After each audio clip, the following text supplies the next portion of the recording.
Ako Boh vyrieši problém svetovej tiesne. Pozornosť všetkých ľudí je sústredená na problém, ktorý sa nikomu nedarí vyriešiť, ale ktorý naopak neustále rastie.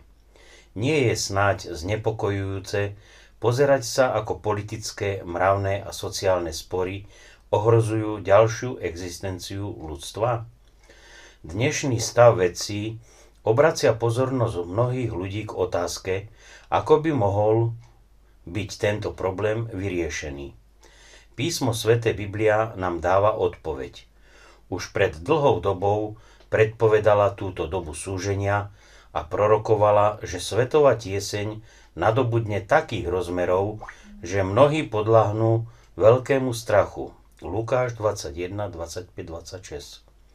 A budú znamenia na slnku i na hviezdach a na zemi zovrenie národov, nevediacich, kam sa podieť, keď bude hučať more a vlnobytie, takže zmŕtvejú ľudia od strachu a od očakávania toho, čo príde na svet.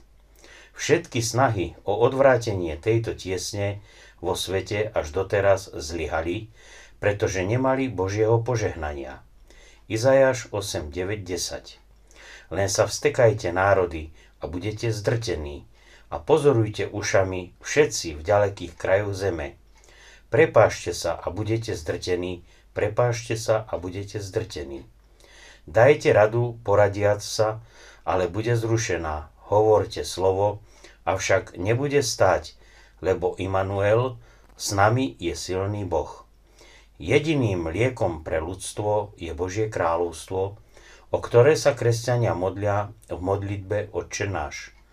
Matúš 6, 9, 10. Vy sa teda modlite takto.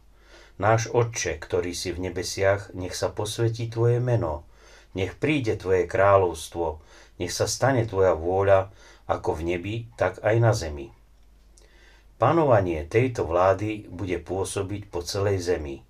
Žalm 72, 8. A bude panovať od mora po more a od rieky až po najďalšie kraje zeme.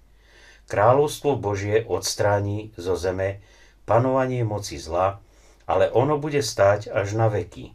Daniel 2.44. A za dní tých kráľov ustanoví Boh nebies kráľovstvo, ktoré nebude skazené nikdy na veky. A to kráľovstvo nebude ponechané inému ľudu, ale rozbije všetky tie kráľovstva na prach a učiní im koniec, ale ono bude stáť až na veky. Boh nám zaistí pokojný svet, kde bude odstránená všetka tieseň.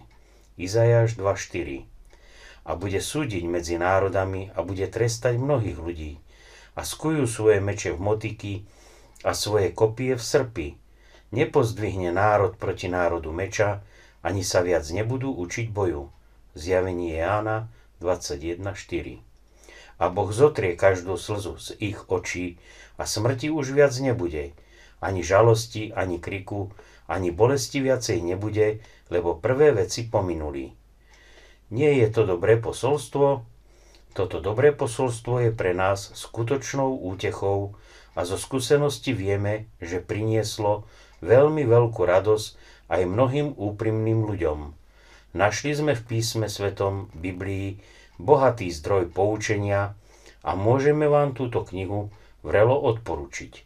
Je to kniha, ktorá doniesla útechu všetkým skrúšeným nad nezdarmi sveta, pretože dáva istú nádej na zriadenie spravodlivého nového sveta. Ak je vašim prianím dozvedieť sa viac obšírnejšie na túto tému, obráťte sa na svedkov Jehovových, ktorí vám s radosťou pomôžu. Verní a nekompromisní svedkovia Jehovovi.